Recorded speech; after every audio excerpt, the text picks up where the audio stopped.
بسم اللہ الرحمن الرحیم وَلَيْسَ لِلْمُضَارِبِ أَنْ يَشْتَرِيَ أَبَا رَبِّ الْمَالِ وَلَا ابْنَهُ وَلَا مَنْ يُعْتَقُ عَلَيْهِ فَإِنِ اشْتَرَاهُمْ كَانَ مُشْتَرِيًا لِنَفْسِهِ دُونَ الْمُضَارَبَةِ۔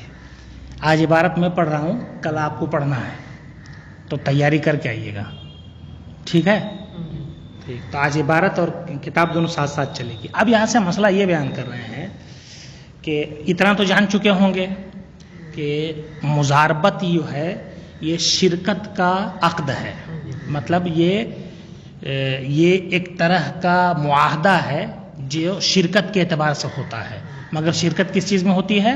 نفع میں۔ اصل مال میں شرکت نہیں ہوتی ہے، نفع میں دونوں شریک ہوتے ہیں۔ تو نفع میں شریک ہونے کا مطلب کیا ہوا؟ ایک آدمی مثال کے طور پر 5,000 لگایا، دوسرے کو اس نے دیا کہ تم محنت مشقت کرو، ٹھیک ہے، اور اس پر نفع کماؤ، تم تجارت کرو، ٹھیک ہے۔ تو ایک کی طرف سے پیسہ ہے، مال ہے، اور دوسرے کی طرف سے محنت ہے، عمل ہے، ٹھیک ہے۔ اب 5,000 دیا تھا، 6,000 ہو گیا، تو 6,000 ہو گیا تو 5,000 رب المال جس نے پیسہ لگایا ہے اس کو واپس کرے گا، باقی 1,000 بچا، اس میں رب المال اور مضارب جس نے عمل کیا ہے دونوں کے دونوں شریک ہوں گے۔ یہ ساری بات ہو چکی تھی، ٹھیک ہے۔ تو یہاں پر کام کون کرتا ہے؟ مضارب۔ کام کون کرتا ہے؟ مضارب، ٹھیک ہے۔ اس کے پاس جو مال ہوتا ہے نا، کس کا؟ رب المال کا۔ یہ ایک اعتبار سے امانت کی بھی حیثیت رکھتا ہے، ٹھیک ہے، اور ایک اعتبار سے گویا بضاعت کی بھی حیثیت ہے، اس کی پونجی نہ لگایا ہے، یہ سمجھے۔ تو اب اس مضارب کی ذمہ داری یہ ہے کہ کوئی ایسا کام نہ کرے جس کی وجہ سے رب المال کا مال ضائع ہو جائے، جس نے پیسہ لگایا ہے اس کا پیسہ برباد نہ ہو جائے، ہے نا، ایسا کام نہ کرے۔ اب یہاں سے وہی گفتگو شروع کر رہے ہیں۔ وہ کام کون سا ہو سکتا ہے؟ تو کہتے ہیں مثال کے طور پر مضارب نے رب المال کے باپ کو خرید لیا یا بیٹے کو خرید لیا۔ یہ اتفاق ہو سکتا ہے نا کہ باپ غلام ہو بیٹا آزاد ہو، ہے نا، بیٹا غلام ہو باپ آزاد ہو، صورتیں ہو سکتی، بھائی آزاد ہو بھائی غلام ہو۔ اور حدیث شریف ہے کہ من ملک ذا رحم محرم، ہے نا، اعتق علیہ، اس طرح سے حدیث ہے من ملک ذا رحم محرم علیہ اعتق علیہ، اس طرح سے کہ جو اپنے قریبی رشتہ دار کا مالک ہو تو وہ مملوک اس پر آزاد ہو جاتا ہے، مطلب جیسے ملکیت پائی گئی وہ آزاد ہو جائے گا۔ جیسے باپ نے اپنے بیٹے کو خریدا تو جیسے خریداری پائی گئی بیٹا آزاد ہو جائے گا، ہے نا۔ ذو رحم محرم، ہے نا، وہ رشتہ دار کہ جن کے ساتھ نکاح وغیرہ کی صورت نہیں پائی جا سکتی اگر ایک کو لڑکا دوسرے کو لڑکی مانے تو، ہے نا جی۔ دو بھائی ہیں تو ایک کو لڑکی مانو گے بھائی بہن ہوں گے، باپ بیٹا ہیں، لڑکی مانو گے تو یا تو ماں بیٹا ہوں گے یا باپ بیٹی ہوں گے، سمجھ میں آ رہی بات؟ تو اس طرح کی رشتہ دار۔ تو اب کیا کیا؟ ترجمہ بھی نہیں ہو رہا ہے، ادھر ہی دیکھو۔ تو اب کیا کیا؟ اس نے اس کے باپ کو جا کر خرید لیا، مضارب نے رب المال کے باپ کو خرید لیا۔ اب جب مضارب نے اس کو خرید لیا تو باپ اس کا آزاد ہو جائے گا۔ آزاد ہو گیا تو اب رب المال کو کیا ملا؟ اس کو اگر خود آزاد کرنا تھا تو خود کیا ہوتا، اس کے اوپر لازم نہیں تھا، فرض نہیں تھا کہ وہ آزاد کرائے، ٹھیک ہے۔ تو پھر ایسی صورت میں اس نے وہ مال دیا تھا تجارت کے لیے کہ اس میں اضافہ ہوگا، اور نوبت کیا آئی کہ پونجی بھی چلی گئی، نہیں سمجھے بھائی؟ جب اس کے باپ کو خریدا رب المال کے باپ کو تو وہ آزاد ہو گیا۔ اب جب آزاد ہو گیا تو اب مضارب کے پاس کیا بچا؟ بزنس کرنے کے لیے کچھ بچا؟ کچھ نہیں بچا۔ تو اب رب المال کے پیسے میں اضافہ ہو پائے گا؟ پیسہ بچا ہے، سرے دست پیسہ بچا ہے اس کا، مال ہی ختم ہو گیا اس کا. تو ایسا کام نہ کرے مضارب جس سے رب المال کو نقصان ہو. اس کی ایک مثال یہ ہے. اسی کہہ رہے ولیس للمضارب، مضارب کو کے لیے جائز نہیں ہے کہ رب المال کے باپ کو خریدے، ہے نا، اور نہ اس کے بیٹے کو خریدے، سمجھے، اور نہ ایسے کو خریدے جو اس پر آزاد ہو جائے. کس پر؟ رب المال پر، ہے نا. یعنی ایسے کی خریداری کرے. یہ مطلق ضابطہ بیان کر دیا، جبکہ شروع ہی میں یہی کہنا تھا مقصود. ایسے کو نہیں خرید سکتا جو اس پر آزاد ہو جائے. فَإِنِ اشْتَرَاهُمْ، اب اگر اس نے خرید لیا تو کیا ہوگا؟ خریدنا نہیں چاہیے تھا اس کو، لیکن اگر خرید لیا تو کانا مشترین لنفسہ، تو گویا وہ اپنے لیے خریدنے والا ہوگا. مطلب گویا وہ خریداری کس کے لیے ہوئی؟ اپنے لیے ہوئی، رب المال کے لیے نہیں ہوئی، ہے نا. گویا اس میں جو مال لگا ہے وہ مال کس کا مانا جائے گا؟ مضارب کا مانا جائے گا. رب المال کے مال سے خریداری نہیں ہوئی، ہے نا. دون المضاربت، یہ مضاربت کے لیے خریداری نہیں ہوئی. سمجھ گئے؟ ٹھیک. اب اس کی ایک دوسری نوعیت بھی ہے اسی مسئلے کی. اس کی نوعیت یہ ہے کہ اب میں مثال سے سمجھاتا ہوں. 5,000 دیا رب المال نے، 5,000 میں اس کے باپ کو خرید لیا، تو پورا پیسہ کس کا لگا؟ رب المال کا. تو حکم کیا دیا جائے گا؟ یہ 5,000 تم اپنی طرف سے بھرو، خریداری والا، ہے نا. ٹھیک ہے، جس سے اس کے باپ کو خریدے ہو 5,000 اس کو اپنی طرف سے دو گے تم، اس کا پیسہ سیف ہے تمہارے پاس، ہے نا. جی، یہ پیسہ یہ مضاربت کی خریداری نہیں مانی جائے گی. ایک ہو گیا کلیئر یہ. اب اسی کی دوسری نوعیت، 5,000 دیا رب المال نے، اس نے جا کر کے کوئی دوسرا سودا خریدا، ہے نا، گیہوں خرید لیا، اس کے بعد بیچا، ہو گیا 6,000. 6,000 ہو گیا. اب رب المال کا باپ 6,000 میں بک رہا تھا، اس نے خرید لیا. سمجھے؟ دونوں مسئلوں میں فرق کیا ہوا؟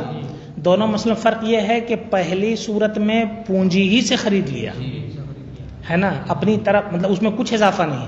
دوسری صورت میں اصل رقم اور 1,000 کا اضافہ بھی ہے، اس سے خریدا ہے. سمجھ گئے؟ اب آپ غور کرو، اصل رقم اور اس میں جو اضافہ ہے اس سے اگر خریدا ہے تو ایسی صورت میں گویا اس غلام کے اندر جس کو اس نے خریدا ہے اس کا بھی حصہ ہے اور رب المال کا بھی حصہ ہے، دونوں کا حصہ ہو گیا. ٹھیک ہے. اب اس کی صورت سمجھنا، جو مسئلہ یہاں نہیں ہے. خریدا کس کو؟ رب المال کے باپ کو. تو اب 1,000 کا نفع ہوا، 500 اس کا مضارب کا، 500 رب المال کا. تو 5500 روپیہ کا ہرجانہ دے گا کس کو؟ رب المال کو، ہے نا. اور 500 روپیہ بھر کی آزادی اس کو مل گئی. 500 روپے اس کا جو تھا وہ گیا مضارب والا. ایک صورت یہ ہو گئی. یہ یہاں نہیں ہے مسئلہ. یہاں اس کا ایک دوسری نوعیت ہے اس کی. وہ کیا ہے؟ خریدا کس کو؟ رب المال کے باپ کو نہیں، اپنے باپ کو خریدا. یہاں یہ نوعیت ہے. اگر اپنے باپ کو خریدا ہے، سمجھے، تو 6,000 میں اگر اپنے باپ کو اس نے خرید لیا تو ایسی صورت میں گویا کہ 500 روپیہ بھر اس کی ملکیت تھی نا. کس کی؟ مضارب کی.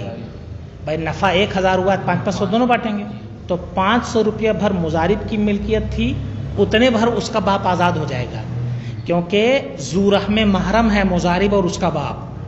تو جیسے ذو رحم محرم کو خریدا مضارب نے، وہ 500 روپیہ بھر آزاد ہو گیا. ٹھیک ہے. اب بچا کتنا؟ 5500. اور غلام کا ضابطہ یہ ہے کہ جب اس کا کچھ حصہ آزاد ہو جائے تو بقیہ حصوں کے لیے غلام کو کہا جاتا ہے کہ وہ محنت مزدوری کرے اور جس کا حصہ ہے اس کو جا کر کے ادا کرے اور آزاد ہو جائے. ٹھیک ہے. تو ایسی صورت میں اب کیا حکم ہوگا کہ غلام 5500 بھر کی محنت و مشقت کر کے اور رب المال کو ادا کرے تاکہ کیا ہو؟ آزاد ہو جائے. یہ صورت سمجھ میں آئی؟ جی. اب یہاں پر یہ مسئلہ ہے کہ یہ تو حکم اس وقت دیا جاتا جب اس کی طرف سے کوئی زیادتی نہ ہوتی. کس کی طرف سے؟ مضارب کی طرف سے، ہے نا. بھائی 5,000 میں سودا کیا، 1,000 نفع ملا اس کو، 6,000 میں ملا کر کے اس نے غلام خریدا، تو 6,000 میں اسی نے خریدا نا، اپنے باپ کو 6,000 میں اسی نے خریدا. جب 6,000 میں خود وہی خرید رہا ہے تو 500 روپیہ بھر اس کا باپ آزاد ہو گیا. اب بچا 5,500. تو ضابطہ چاہتا ہے کہ غلام کو کہا جائے، یعنی مضارب کے باپ کو کہا جائے محنت کرو اور 5,500 روپیہ رب المال کو دو، ہے نا، یہ کہا جائے گا. ضابطہ چاہتا ہے. لیکن یہاں ایک چیز اور بھی ہے کہ یہ پائی گئی ہے زیادتی مضارب کی طرف سے، ہے نا، کہ اس نے اپنا مال بھی ملا کر کے اپنے باپ کو خریدا، تبھی نہ یہ نوبت آئی ہے. اس لیے اب حکم دیا جائے گا مضارب کو کہ نہیں، تم ضمانت لو. کس بات کی؟ 5,500 کی. یعنی 5,500 کا تاوان اب تمہارے ذمہ ہے، 5,500 کی ذمہ داری تم پر عائد ہوتی ہے. تم 5,500 ادا کرو یا ادا کرواؤ. اب مسئلہ سمجھے؟ کلیئر کیا ہوا کہ اگر مضارب نے اپنے باپ کو خرید لیا اور کچھ نفع ہوا ہے نا، تو نفع ہونے کی وجہ سے یہ خریداری مضارب کی طرف سے بھی پائی جائے گی اور رب المال کی طرف سے پائی جائے گی، ہے نا. 500 روپیہ پائی جائے گی مضارب کی طرف سے اور 5,500 روپیہ پائی جائے گی رب المال کی طرف سے. ٹھیک ہے. تو ایسی صورت میں حکم دیا جائے گا کہ 500 روپیہ بھر تو تمہارا باپ آزاد ہو گیا، اس کا کوئی لین دین ہے نہیں. اب 5,500 روپیہ بھر جو معاملہ ہے وہ تم 5,500 روپیہ کی ضمانت لو. کس کی؟ رب المال کی، ہے نا. اپنے باپ کی طرف سے تم ضامن بنو، ہے نا، کہ رب المال کو پیسہ عطا ہوگا. ٹھیک ہے. یہ صورت ہو گئی. ایک مسئلہ سمجھے؟ یہ تو کب تھا؟ 5,000 دیا تھا، 1,000 نفع کمایا اور 6,000 میں اپنے باپ کو خریدا. اسی کی دوسری صورت، 5,000 دیا تھا، 5,000 میں اپنے باپ کو خرید لیا مضارب نے، تو کیا حکم ہوگا؟ تو اس کو پہلے دیکھ لو پھر اس کو دیکھتے ہیں. کہتے ہیں کہ وَإِن كَانَ فِي الْمَالِ رِبْحٌ، اگر مال میں کچھ نفع ہو، مال میں کچھ نفع ہو، فَلَيْسَ لَهُ أَن يَشْتَرِيَ مَن يُعْتَقُ عَلَيْهِ، تو اب مضارب کو حق نہیں پہنچتا کہ اپنے کسی ذو رحم محرم کو خریدے. یعتق علیہ کا ترجمہ میں نے الٹ دیا، بالکل ذو رحم محرم کر دیا، ہے نا. یعنی اس کو یہ حق نہیں پہنچتا کہ وہ خریدے ایسے شخص کو جو اس پر آزاد ہو جائے، ہے نا. فَإِنِ اشْتَرَاهُمْ، اب اگر اس نے خرید ہی لیا کہ اپنے باپ کو یا اپنے بھائی کو مضارب نے، زمینہ مال المضاربت، تو مال مضاربت کی ضمانت لے گا، ہے نا. مال مضاربت کی ذمہ داری اس کے اوپر عائد ہوتی ہے. ٹھیک ہے. صحیح قول یہاں پر یہی ہے کہ وہ جتنا سرمایہ لگایا ہے نا، کس نے؟ رب المال نے، اتنے کی ضمانت اس کو دینی ہے نا. اور بعض فقہا بیان کرتے ہیں کہ نہیں، وہ پورے نفع کے ساتھ اس کی ضمانت لے گا. ٹھیک ہے. لیکن یہ ہے کہ کیا بولتے ہیں، جو لگایا ہے اس کی ضمانت لینا یہ لازم ہے اس پر. ٹھیک ہے. اسی لیے میں نے دونوں صورتیں آپ کے سامنے رکھ دی. یہ کب ہے؟ جب نفع ہوا ہو. اور اگر نفع نہیں ہوا ہے اور اپنے باپ کو خرید لیا تو کیا حکم ہوگا؟ تو اب غور کرو. مضارب نے اپنے باپ کو خریدا کتنے میں؟ 5,000 میں. رب المال نے 5,000 دیا تھا. اب یہ مانا جائے گا کہ یہ مضارب جو ہے یہ محض وکیل ہے، کیونکہ اگر یہ نہیں مانو گے تو رب المال کا نقصان ہو جا رہا ہے. تو اسی لیے مانا جائے گا کہ مضارب محض وکیل ہے اور خریداری جو ہوئی ہے اصل رب المال کے لیے ہوئی ہے. سمجھے؟ تو گویا کہ وہ جو جس کو خریدا ہے اگرچہ مضارب کا باپ ہے مگر خریداری کس کے لیے ہوئی؟ رب المال کے لیے.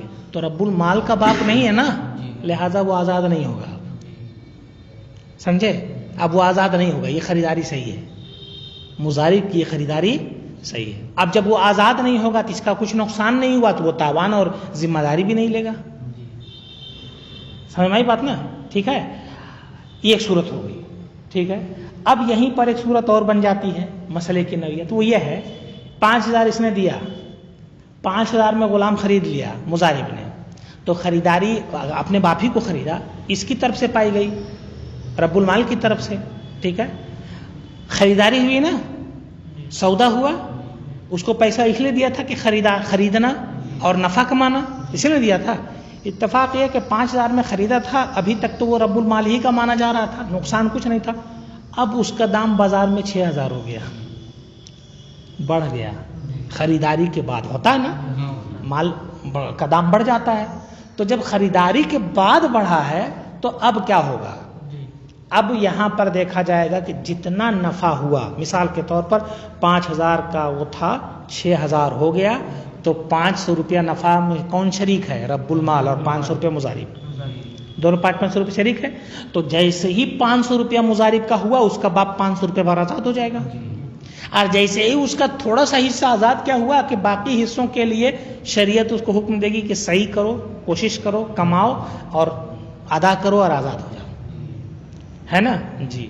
تو یہاں بھی یہی حکم دیا جائے گا، کیا کہ 500 روپیہ بھر تم اپنے بیٹے کی وجہ سے آزاد ہو گئے، 5500 روپیہ بھر ابھی تمہاری غلامی باقی ہے، اس کے لیے تم کو موقع دیا جا رہا ہے، محنت کرو اور آزاد ہو جاؤ، ٹھیک ہے جی۔ اب اس مسئلے میں اور ابھی کے اوپر بیان کیا، دونوں مسئلے میں فرق کیا ہوا؟ یہاں بھی آزادی مل رہی ہے، وہاں بھی آزادی مل رہی تھی، ہے نا، ٹھیک ہے، لیکن وہاں کہا جا رہا تھا کہ وہ ضمانت لے مضارب، یہاں کہا جا رہا ہے ضمانت وہ نہیں لے گا، اس کی ذمہ داری نہیں ہے، اب اس غلام کو کہا جائے گا کہ تم محنت کر کے اور واپس کرو، ادا کرو، تو دونوں میں فرق کیا ہوا؟ دونوں میں فرق یہ ہوا کہ وہاں مضارب کی طرف سے زیادتی تھی، ہے نا، کیا زیادتی تھی؟ 1,000 جو نفع ملا تھا نا، اس نفع میں اس کو پتا تھا کہ میں بھی شریک ہوں، اس کے بعد بھی اس نے اپنے باپ کو خرید لیا، یہ جانتا ہے کہ میں خریدوں گا باپ آزاد ہو جائے گا میرے حصے بھر کا، پھر بھی اس نے خرید لیا، تو زیادتی ہوئی نا۔ اور یہاں تو جتنی رقم اس نے دی اتنی ہی سے خریدا ہے، تو اس کی طرف سے کوئی زیادتی پائی نہیں گئی۔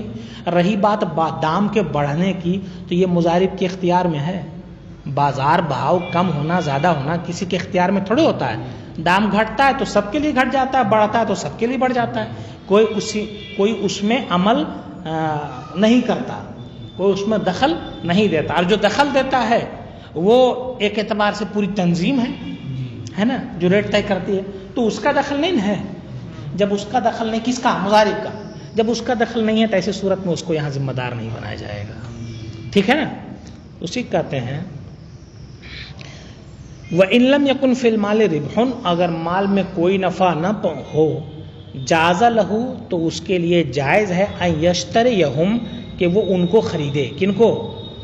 اپنے باپ وغیرہ رشتہ دار کو، ہے نا، جو آزاد ہو سکتا ہے۔ فَإِن زادت قیمتہم، تو خریدنا جائز ہے، کیونکہ خریداری کس کی طرف سے مانی جائے گی؟ رب المال کی طرف سے۔ فَإِن زادت قیمتہم، اب اگر ان کی قیمتوں میں اضافہ ہو گیا، اُتِقَ نصیبہ منہم، تو اس کا حصہ ان لوگوں سے آزاد ہو جائے گا، ان لوگوں سے مطلب غلام، باپ وغیرہ، ہے نا، اس کا حصہ مطلب مضارب کا حصہ، مضارب کا حصہ ان لوگوں سے آزاد ہو جائے گا، مطلب وہ لوگ مضارب کے حصے بھر آزاد ہو جائیں گے، ہے نا، 500 روپیہ اس کا حصہ ہے تو اتنے بھر وہ لوگ آزاد ہو جائیں گے۔ وَلَمْ يَضْمَنْ لِرَبِّ الْمَالِ شَيْئًا، اور وہ رب المال کا کسی چیز کا ضامن نہیں ہوگا، رب المال کے لیے، رب المال کے لیے اپنے باپ کی طرف سے کسی چیز کا ضامن نہیں، کیوں؟ کیونکہ خریداری اس نے جب کی تھی تو اس کے طرف سے کوئی زیادتی نہیں پائی گئی تھی، تو کس چیز کی ضمانت لے گا؟ وَيَسْعَى الْمُعْتَقُ لِرَبِّ الْمَالِ، اب معتق سے کہا جائے گا، جو آزاد ہوا ہے نا، اس سے کہا جائے گا کہ وہ کوشش کرے رب المال کے لیے، کس معاملے میں؟ فی قیمت نصیبہ منہ، اس کے نصیبہ اے نصیب رب المال، منہ اے من المعتق، ہے نا، معتق میں سے جو رب المال کا حصہ ہے اس کی قیمت میں، یعنی اس کی قیمت کی ادائیگی میں، ہے نا، نہیں اس کو کہا جائے گا اب یہ 5500 روپے تم ادا کرو، سمجھے؟ یہ صورت ہے، تو وہ نوعیت کیا نکلی؟ حاصل کیا نکلا؟ مضارب کو ایسا کام نہ کرے جس سے رب المال کو نقصان پہنچے۔ اب نقصان پہنچنے والی صورت کیا تھی کہ مضارب رب المال کے مال سے اسی کے کسی ایسے رشتہ دار کو خرید لے جو رب المال پر آزاد ہو جائے، ایک صورت یہ تھی، ہے نا، دوسری صورت کیا تھی؟ مضارب اپنے کسی رشتہ دار کو خریدے نفع کے ساتھ، ہے نا، جو نفع ہوا ہے اس کے ساتھ خریدے، ہے نا. یہ دونوں صورتیں کون سی تھیں؟ رب المال کو نقصان پہنچانے کی، ہے نا. اور بقیہ جو ایک صورت ہے کہ مضارب نے اپنے رشتہ دار کو خریدا مگر نفع اس میں بالکل بھی شامل نہیں ہے، تو یہ اس کی طرف سے خریداری، یعنی اس کے پیسے سے خریداری نہیں مانی جائے گی، اس کے حق اور اس کی ملکیت کی خریداری نہیں مانی جائے گی، تو رب المال کا نقصان نہیں ہوگا. ہاں اس صورت میں ایک نقصان کا پہلو ہے، مگر اس میں وہ مجبور ہے، وہ کچھ نہیں کر سکتا. وہ کیا ہے کہ خریدا اپنے باپ کو مضارب کے دیے ہوئے پیسے سے، کچھ اس میں اضافہ نہیں ہوا تھا، بعد میں اضافہ ہو گیا، دام بڑھ گیا، ہے نا، مملوک کا، تو بھائی بعد میں دام بڑھنا یہ اس کے اپنے اختیار میں نہیں تھا. ہو گئی بات یہاں تک؟ ٹھیک. آگے کہتے ہیں کہ وَإِذَا دَفَعَ الْمُضَارِبُ الْمَالَ مُضَارَبَةً إِلَى غَيْرِهِ وَلَمْ يَعْزَنْ لَهُ رَبُّ الْمَالِ فِي ذَلِكَ لَمْ يَضْمَنْ بِالدَّفْعِ وَلَا بِالتَّصَرُّفِ الْمُضَارِبِ الثَّانِي حَتَّى يَرْبَحَ. اب ایک مسئلہ یہ ہے کہ مضاربت جو ہے وہ ایک عقد ہے، اور یہ عقد مطلق اور مقید دونوں ہو سکتا ہے.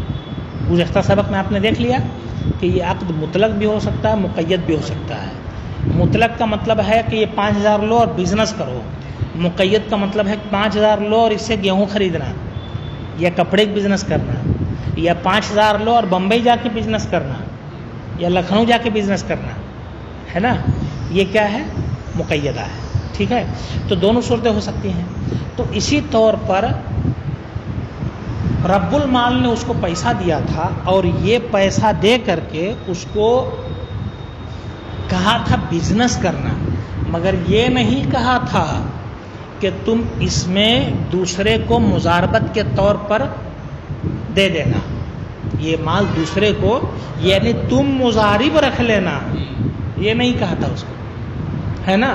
جی ابھی اوپر بات آئی نا کہ دو صورتیں ہو سکتی ہیں. ایک تو یہ پیسہ دے اور کہے کہ جو سمجھ میں آئے بزنس کرو، ہے نا، یا پھر یہ ہے کہ پیسہ دے اور کہے کیسا ہے کہ آپ کو جہاں مناسب لگے وہاں لگا دیجیے. ٹھیک ہے. تو یہ عام ہوتا ہے. اب اس میں چاہے وہ خود مضاربت کرے یا کسی اور، یعنی خود عمل کرے چاہے کسی اور کو بطور مضاربت دے دے، دونوں صورتیں جائز ہیں. یہاں یہ طے کر دیا کہ دوسرے کو نہیں دے سکتے ہو، ہے نا، اجازت نہیں دوسرے کو دینے کی. اب اگر اس نے دے دیا، کس نے؟ مضارب نے کسی اور کو دے دیا، تو اب مضارب کسی اور کو دے گا تو اس کا مطلب یہ مضارب کیا بن جائے گا؟ رب المال. وہ رب المال اول تھا، یہ رب المال ثانی ہو گیا، ہے نا. اور جو تیسرا والا ہے وہ مضارب ہو گیا، وہ مضارب ثانی ہوا، اور یہ بیچ والا رب المال ثانی مضارب اول. ٹھیک ہے نا، سمجھ گئے؟ یعنی یہاں دو مضارب ہیں، دو رب المال ہیں، بیچ والا دونوں بن رہا ہے نا. جی تو اب یہاں پر یہ ہے کہ اس کو کیا حکم دیا جائے گا. کہتے ہیں اس نے دوسرے کو مال دے دیا، مضارب ثانی کو اس نے دے دیا، تو صرف دے دینے سے یہ لازم نہیں آتا ہے کہ اس کو حکم دیا جائے کہ تم ضمانت لو، تم ضامن بنو، یہ لازم نہیں آتا. اس کے بعد اس نے خریداری بھی کر لی. کس نے؟ مضارب ثانی نے. تو اس کے خریداری کرنے سے بھی یہ لازم نہیں آتا ہے کہ یہ ضمانت ہے. سمجھے؟ اب اس نے کیا کیا؟ خریداری کی اور نفع کما کے نفع کی ملکیت کا دعوے دار بن بیٹھا. سمجھے؟ تو ایسی صورت میں اب حکم دیا جائے گا مضارب اول کو کہ تم رب المال کو تاوان دو، مطلب ضمان دو، اس کے ضامن بنو. بات سمجھ میں آئی؟ مسئلے کو پھر سمجھو، پھر وجہ بتائیں گے. رب المال نے دیا مضارب کو، اس نے کسی اور کو دے دیا، جس کو دیا اس نے اس مال کو بزنس میں لگا دیا، تو دینے سے بھی ضمانت لازم نہیں اور بزنس میں لگانے سے بھی نہیں.